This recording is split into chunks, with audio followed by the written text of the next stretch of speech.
India Joy కార్యక్రమం వల్ల graphics, VFX, యానిమేషన్పై అందరికీ అవగాహన కలుగుతుందని ప్రముఖ సినీ నిర్మాత దగ్గుబాటి సురేష్ బాబు అన్నారు.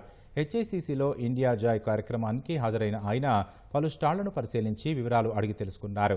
ఈటీవీ నిర్వహిస్తున్న స్టాల్ను పరిశీలించి సులభంగా యానిమేషన్ దృశ్యాలను చిత్రీకరించే విధానాన్ని పరిశీలించారు.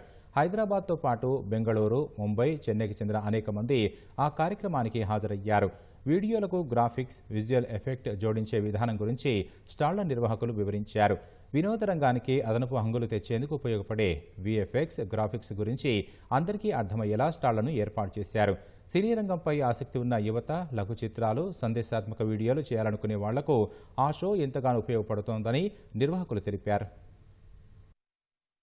So many people are coming here to show, and it's also great to see the enthusiasm of the crowd. Lots to learn, lots to see.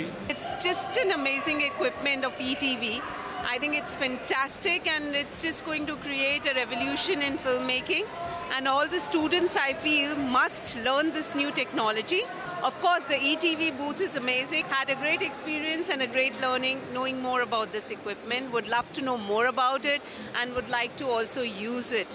So చాలా మంది DOPs, upcoming cinematographers, visual communication students చాలా మంది వస్తున్నారు. Very good platform to understand what all the new equipments coming in to the cinema and regular video communication and other things. చాలా పెద్ద successful అయింది. చాలా crowd వస్తున్నారు, చాలా మంది చూస్తున్నారు, డెమో ఇస్తున్నాం. ఫిలిమ్స్ కి డిజిటల్ సెట్ ఎక్స్టెన్షన్స్, ఎఫెక్ట్స్ అంటే kind of fire, water, animals, ఇంకా అన్ని విఎఫ్ఎక్స్ లో ఇంక్లూడ్ ఉన్న అన్ని డిపార్ట్మెంట్స్ వీఆర్ హ్యాండ్లింగ్ అనమాట. బాహుబలి, RRR, ఈగ, PS2కి చేస్తున్నాను, జైలర్కి చేస్తున్నాము. ఆ ఫిలిమ్స్కి విఎఫ్ఎక్స్ చేయడం అంటే ఒక కైండ్ ఆఫ్ నాలెడ్జ్ ఉండాలి. క్రియేటివ్గా మనం కొంచెం ఎక్స్ప్లోర్ చేయాలి. ఈచ్ ఫిలింకి will have a different kind of task అనమాట.